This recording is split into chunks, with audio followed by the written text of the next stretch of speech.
The Midnight Sun, written and read by Michael Vrazitulis. The meeting of sun and moon it came to be called, that hill where in the days of legend the sorcerer king Losald of the Golden Valley met with the lady of the deep dark wood and her coven of witches to seal a pact that would give birth to the kingdom of Carrinon. It was that pact that defined what Carrinon would be in the centuries to come, for it set the foundations of all fundamental matters of crown and faith. It was decided that Carrinon would not worship the lowly gods. No, a kingdom of witches and sorcerer kings would not bow to such simple beings. Instead, the faith of the land and its right of worship would be directed toward the two that remained of those ancient high beings that came before the gods and the angels. Carrinon, the pact said, would worship the two remaining archons, the two that were not split apart to bring forth the gods and angels. The two great ancient ones, the one who dreams upon his throne in the heart of the sun, and the one whose home is where the dead tread, and whose domain extends the deep night and the mesmeric ardor of the silver moonlight. And Carrinon would also revere, but never worship, the glorious children that spawned from the sacred union of the two archons. For the perfect entities born of dark womb and solar seed were higher than the lesser gods born of the death of archons, be they yet similar in nature. And so Carrinon would worship the dreaming emperor and the ultimate queen. They would worship sun and moon, life and death, coming and passing, day and night, and the dance of union between them. And all the matters of the ruling of the kingdom would reflect this. Carrinon would always be ruled by a sorcerer king, who would perform the annual rites of the litanies of the sun. And he would take no queen, but instead come into sacred union with the high priestess of the Temple of the Moon. And when either one of them would die, the other would step down as well, so that a new king and a new high priestess, a new sun and a new moon, would rise and perform the rites of sacred union once more, for renewal was most sacred for faith and kingdom. And thusly Carrinon was ruled for centuries, with strict adherence to unchanging tradition, for change itself was most unthinkable.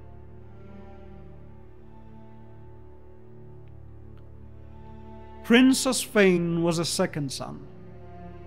He was best known as the feeble little brother of the luminous crown prince Selene, who was the pride and hope of the whole kingdom, and most of all, the pride and hope of his regal father, King Solacer IX. Unlike his older brother, Osphane was sickly, introverted, and somewhat effeminate. The most unprincely of his qualities was his deep interest in the witchcraft of the Temple of the Moon. Like all princes, Selene and Osphane were instructed in the sacred solar sorceries, and Osphane excelled as much as his older brother, and maybe even more. But his true passion lay in the study and practice of lunar witchcraft and nocturnal and chthonic rites. This was most unfitting for a son of the king, and more akin to a royal daughter preparing to one day become high priestess. But it did not matter, for the kingdom and the king had crowned Prince Selene, who was most excellent at being as he should be. And thus Osphane's apparently feminine nature was accepted, and he was almost raised as a daughter, being allowed to even receive proper schooling in the arcane arts of the Temple of the Moon.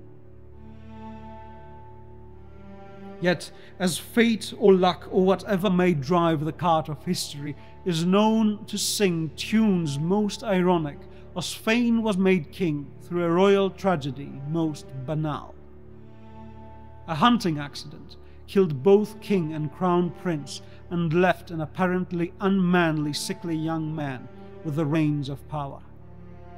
The high priestess, the royal mother of the new king-to-be, did not have to step down as she was meant to, for very soon she too died, apparently from deep grief and perhaps even embarrassment for the unfit prince she had brought into the world, an embarrassment that she finally felt in its true magnitude now that the proper prince was gone. Osfane did not grieve for his kin.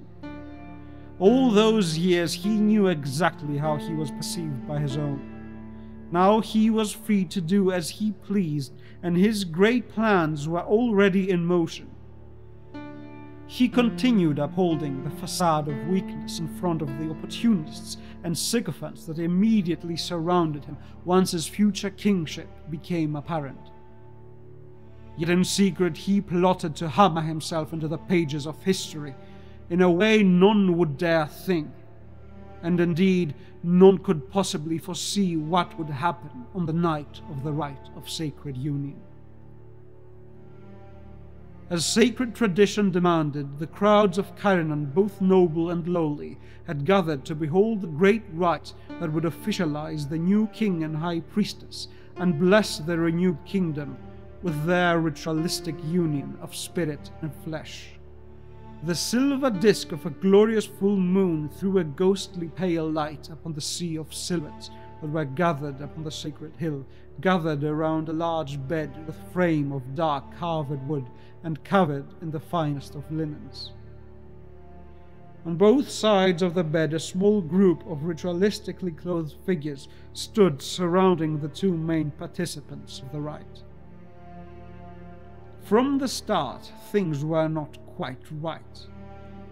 On the new high priestess's side, all was as it should be. She was a woman young enough to be fertile, yet not as young as to be unwise.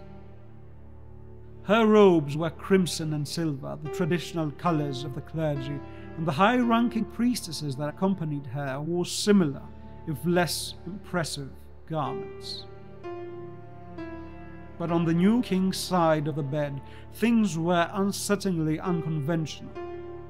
Instead of the traditional royal colors of blue and gold, Osfane wore robes of midnight black, lined with dark crimson lace, and his head was adorned with a strange silver artifact, half mask, half crown, with gilded edges. The king's companions were not traditional courtiers, but ominous figures dressed in robes so dark that they seemed to devour the moonlight cast upon them. The king's party was a source of unease for all gathered there, yet none would dare express the sentiment, for this most sacred rite had to take place uninterrupted. Slightly unnerved, the priestesses began to chant, but very soon they were snuffed out like the feeble flame of a candle that found itself in the path of a sudden breeze. In the middle of their chanting, the king had, with blasphemous indifference, disrobed and now stood naked on the bed, wearing only his mask crown, and held his arms stretched upward to the moon. And shocked offense soon turned to terrible awe as Osfane cast a most powerful illusion. The moon seemed to have been transformed into a painfully bright crimson sun that was pulsating and vibrating with glorious anger, and in accordance with the burning sphere's rhythm, Osfane's manhood seemed to swell and rise and grow until it pointed firmly to the night sky like a solid ritual staff. And then, bathed in the otherworldly blood-colored light, the new king spoke to his terrified subjects. "Behold, I am King Osfane, the Midnight Sun, for I am the true son of sun and moon, and mine is the dominion of this land. Upon the meeting of sun and moon I am born, and so is to me given the right of rule, given to me completely and to me alone, and thus I am both crown and church, for I am the true monarch. I am the Midnight Sun." The crowd was stunned. All eyes were fixed upon the new iconoclast king and the gloriously monstrous miracle he had brought forth.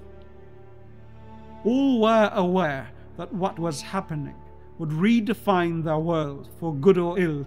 They knew that all their sacred traditions were crushed under the might of a king they did not expect.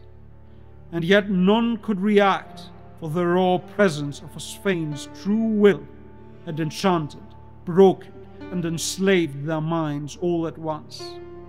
And the crowd was even more stunned when the high priestess, the woman chosen to control the seemingly weak young prince, chosen for her strong will, the learned, experienced priestess, who was nearly 10 years older than the young king she was meant to treat almost more like a child than a husband, knelt with awe-struck eyes before Osphane, tearing off her clothes while kissing his bare feet.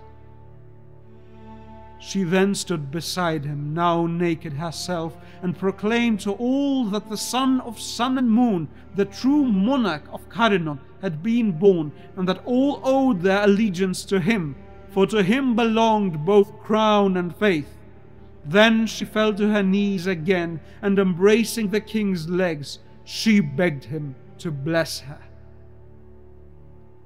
A sick mockery of the rite of sacred union commenced. This was not a rite of merging of equals. It was a ceremony of domination and submission. Osphane grabbed her neck, pulled her hair, bit her. He threw her fiercely to the ground, then forced her on her hands and knees and invaded all her orifices except the gate to her womb, for the true monarch aimed to reign forever and would not allow a seed to outgrow him. And the crowd watched with terror as the new king demonstrated that he now controlled the faith. They were even more terrified to watch the highly respected high priestess beg for more of the blessed pain as she was lost in the mesmeric sway of ritual trance. Finally, the rite reached its end, with Osphane releasing his seed into her bowels, his final act of mockery against tradition. He then ordered the crowd to return to their dwellings and await the dawn, for his reign had begun, and the good subjects were to greet the new day and all it brought with it. Even from the first day of Osphane's rule, Cardonon was forced to experience change, and it was in the halls of the royal palace where this was firstly evident. In the great hall, the twin thrones no longer stood. Instead, a singular monstrous black chair dominated the scene.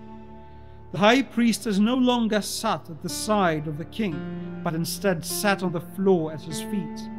And most horrendous to those who beheld the scene, she seemed content and joyful, and even strangely prideful. It was in this manner that Osphane greeted foreign emissaries, seated on his monstrous black throne, and the high priestess humbly gathered at his feet, a symbol of the new king's complete domination of Cardonon and its tradition.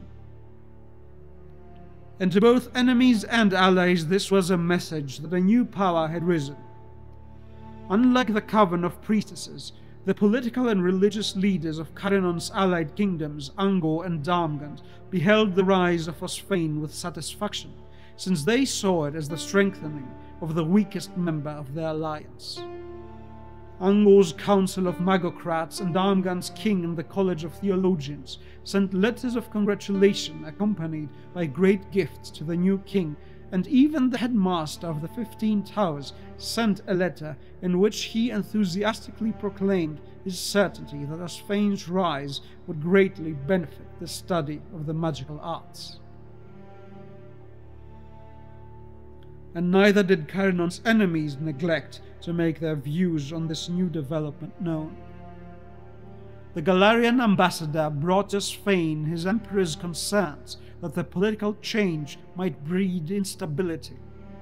Yet the new king promised to uphold the current peace treaties and trade agreements, and thus Galaria remained cautious yet satisfied.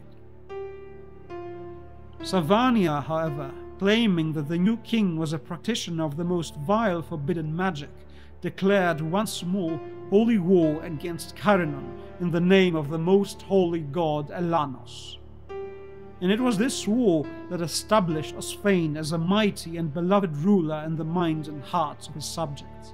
For not only did the new king's armies crush the invaders, but even counter-invaded, capturing for Cardonon fertile lands that Savania had long ago seized from its neighboring kingdom and held to that day. As the years of his reign passed, Osfane became ever more popular with the common folk, who cared more about prosperity than tradition, and more hated by the priestesses, who were now nothing more than another symbol of the rise of the midnight sun. Furthermore, worrying reports had started reaching the priestesses from their spies in the royal palace. Reports that the king was preparing and performing strange rituals, rumors that the royal dungeon held female vampires in its most secure cells, and most strangely of all, a report by a very high-ranking spy that the king spoke with someone within the confines of his ritual chamber. Yet when the gates to the dark room were opened, none stood in it but Osfane. One full moon night, the king gathered the common folk and the nobles of the capital city in the palace's grand courtyard, for he wished to speak to his people. The priestesses attended as well, though not invited. The arduous figure of the midnight sun appeared on the highest balcony in full regalia of his own design. Many noticed that he looked much paler than usual, and that his lips and fingernails seemed darker, and his eyes and cheeks sunken in. Yet this did not give him the appearance of illness, but rather a strange, vigorous, dark aura. And thusly presented and bathed in the silver light of the full moon, the king addressed his subjects with glorious voice of thunder and spoke. My beloved people, you who have beholden the rise of the midnight sun in the benighted skies, I have chosen to boldly repay your great love for your king. Know that death shall never rob you of my righteous rule, for blessed by the one who sleeps in the sun, I have drunk the moonblood of the one who dwells below. Rejoice, my people, for life eternal now flows through my veins, and I am now and forever your eternal king. The words of the king were met with a divided response from the crowd. The common folk loudly cheered with ecstatic cries of jubilation. The nobles were confused, and the priestesses stood coldly with deadly silence. Things had changed. Osfane was no longer a bothersome, eccentric king whose days would eventually pass, but a potential agent of most radical change. And no longer did Osfane threaten only faith and tradition, but the political equilibrium as well. Priesthood and nobility were now allied in their opposition to the rebel king. Things had changed, and time would show how much. Over the next months, numerous attempts to assassinate the king took place, and all of them proved most terrifyingly pointless. It seemed that whatever dark rites Osfane had performed had rendered him not only immortal, but also apparently invulnerable. The king was repeatedly stabbed, poisoned, bludgeoned, and maimed in many other ways, and it all had little to no effect. Once an assassin even tried to behead Osfane, only to watch in utter horror as fleshly tentacles of crimson sinew sprouted like parasitic weeds from either part of the severed neck, reaching, twisting, and causing head and body to reattach. It is said that the king then rose with hunger in his eyes and tore the assassin to pieces with his bare hands and teeth. Yet, despite his newfound apparent godhood, Osfane seemed to have gained new fears and weaknesses as well. Sunlight weakened him and caused him great pain, and he was forced to avoid the touch of the sun and cover himself in long dark veils when avoiding the golden light of day was not possible. Yet much more than sunlight, he feared fire. The king ordered all hearth fires in the palace to be extinguished at all times, and the minimum necessary light came from candles secured in lanterns of glass and silver. And it was this fear of fire that inspired the next move against the king. A conspiracy between faith and nobility had been behind all the attempts to assassinate Osfane, yet this time the priestesses would not leave the delicate matter of regicide in the crude hands of nobles, unable to conceive of more indirect paths. A young priestess was chosen to be a heroic martyr to the cause of restoration. She bore a mesmerizing beauty of dreamlike quality. She very well knew the nature of men, and most importantly, she was completely devout. The young priestess courted the king, and Osfane, who bore the sense of security of one who sees himself as a living god, and who had quickly tired of his servile pet, the high priestess, gladly opened the gates of his guarded palace and welcomed to his bed the new meat. She would employ all her arts of the flesh, driving his mind mad with lust. She would move her body in the mystical rhythms of exotic dances. She would cover herself in sensual oils that made her skin glisten like precious gems and made her flesh soft to touch and emit most nostalgic deep odors. And she would look deeply into his eyes, snuffing out his mind until his head was filled with nothing more than her presence. Osfane would abandon his will to her guidance every time she touched him, and thusly when she rode him one fateful summer night, the king, lost in a carnal trance, did not realize how close he lay to a lit lantern. As she moved up and down his body, her voice gained nearly ceremonial tone, and as this carnal litany reached its peak, she grabbed the nearby lantern and broke it upon her body. It was at that moment that Osfane remembered how highly flammable those sensual oils were. As the flames engulfed her, she embraced him tightly, and soon the fire embraced him as well. The king screamed, and the night seemed to scream with him. Soon there was nothing left in the stone and marble chamber but a twisted pair of strangely entwined bodies of coal. And so did set the midnight sun, brought down by the most ancient weakness of men. The next day, Osfane's charred corpse was displayed before the palace as a symbol of the conspirators' victory. A swift coup had ensured that all those in state and military loyal to the king joined him in the black below. The priestesses now stood before a raging crowd, kept at bay by soldiers, and proclaimed that the tyrant was cast down and the righteous order of tradition was restored.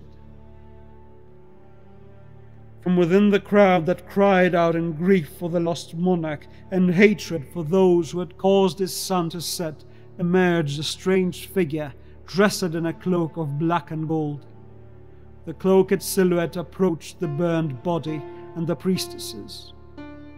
Immediately guards rushed in to stop him, yet as soon as they had drawn their swords, an invisible force made them kneel in submission.